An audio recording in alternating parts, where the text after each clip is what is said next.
Yesterday morning, the majority of us in this room began our day together here in the auditorium at Mount Si High School. And the keynote speaker, Hall Davidson, shared with us a variety of tools and strategies that can be employed to increase student engagement and to help our students make strong connections between their learning and real-world application. This morning, I would like to take just a few minutes, to share with you very briefly some of the work that district administrators, school principals, and the TOSAs have been engaged in during the past 2 years. This is work that has really been focused upon our own learning and our own professional growth. The focus of our learning has been around teaching and its relationship to student learning. The research is crystal clear. Effective teachers have a significant and a positive impact on student learning. And we know that the combined impact of a strong teacher and a good school can have a profound impact on student achievement. Those are not my words, those are in the data. We also know that if student achievement is going to continue to trend upward here in the Snoqualmie Valley School District, great teaching is going to be the key. And so for the past 2 years, teams comprised of district and building level administrators, the SVEA leadership, and teachers on special assignment have visited approximately 145 classrooms around the district in what we call learning walks. The purpose of these learning walks was to stimulate our thinking around teaching and learning and to deepen our knowledge and understanding of the teaching that is occurring in our classrooms.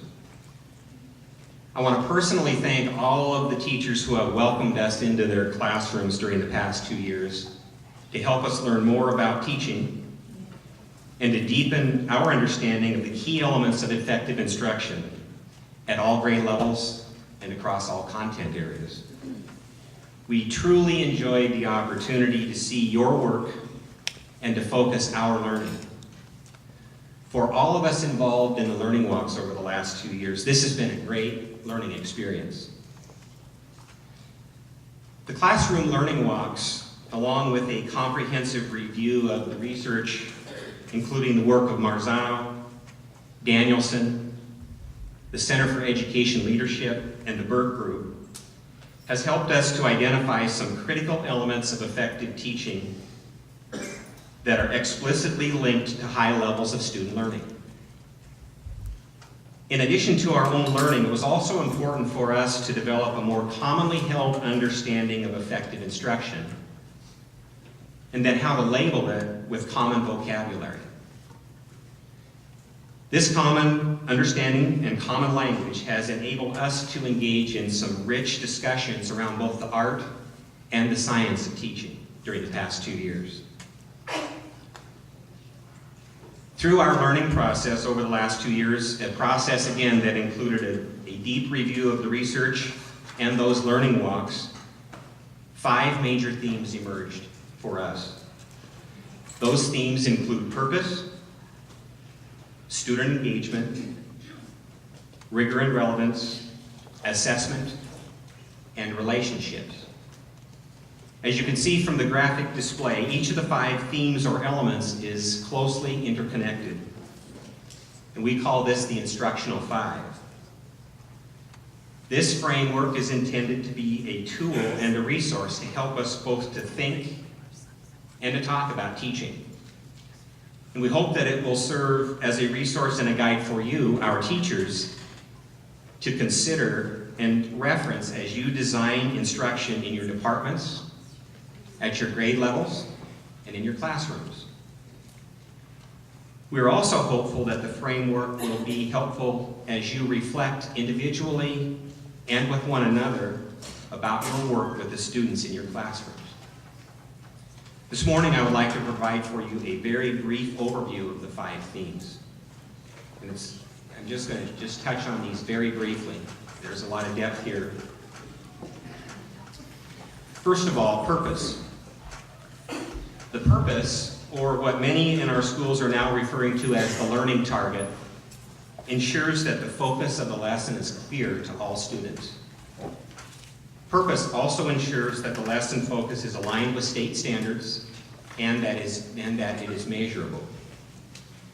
The research indicates that a well-designed learning target that is clearly understood by students will increase student achievement by as much as 30%.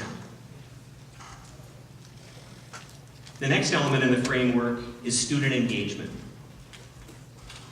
We know that successfully engaging students in the learning process is key to effective teaching and successful learning. Providing students a variety of opportunities to demonstrate their skills and knowledge by generating their own ideas and questions, by having them participate in discussion or debate, by having them use manipulatives or working in small groups, or maybe having students share their thinking with others. Or how about thinking about the balance of teacher talk versus student talk in the classroom? And then, of course, there's technology. Those are just a few examples of some strategies that we can employ to actively engage our students in the learning process. The next element is rigor and relevance. So what is rigor? Well, rigor is about providing students with challenging tasks that require deep thinking.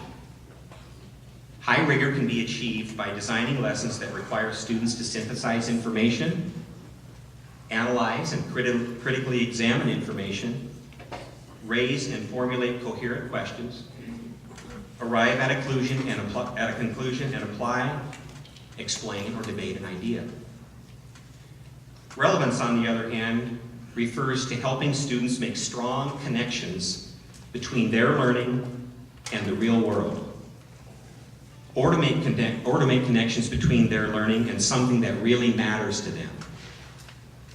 With relevance, we can achieve this applicability by relating lessons to the student's prior learning.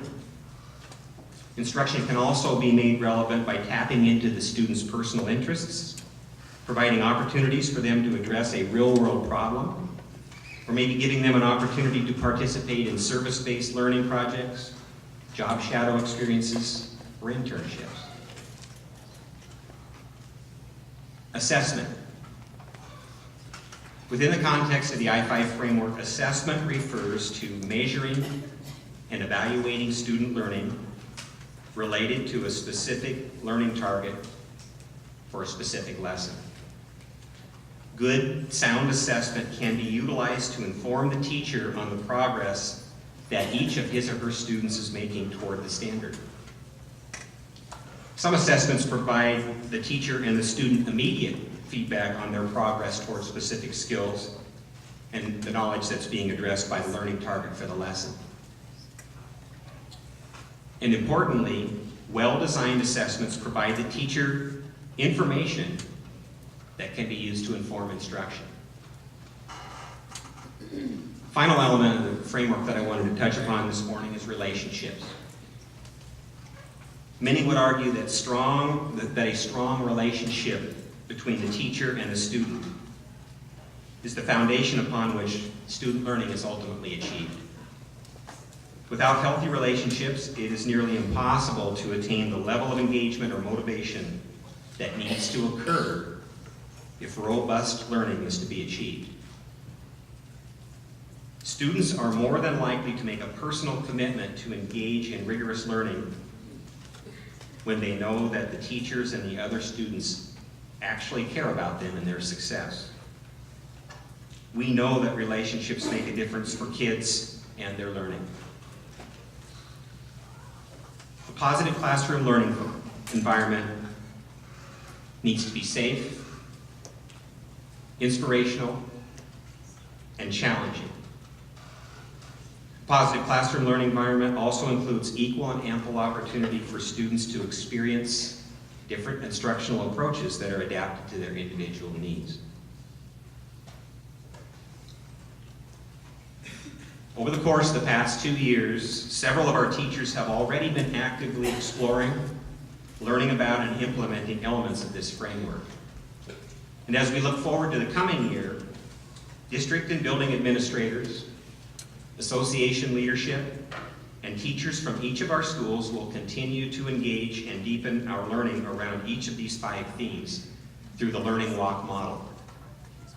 Again, I want to thank all of you who have welcomed us into your classrooms during the past 2 years.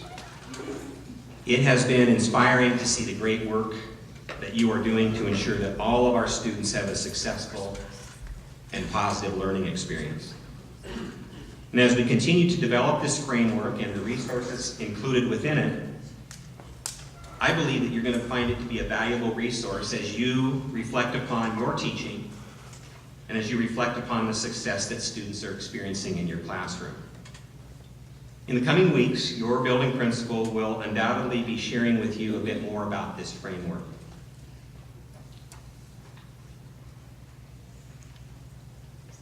In conclusion this morning, I would remind all of you that you are part of one of the premier school districts in the state. I'd remind you that you're an important part of one of the premier school districts in the state. And I believe that we can build upon the success that we have experienced in recent years to make our schools even better. I really believe that. The children and the young people that attend our schools deserve the best that we have to offer them. And we've stepped up over the years to do just that. And I have all the confidence in the world that we're going to continue to do that in the future. I want to thank you for stepping up to that commitment. I wish you all the very best next week as you greet the students on the first day of school. It's a very exciting time. And I'm looking forward to what's going to be a great school year here in the Snoqualmie Valley School District. Thank you, and good luck.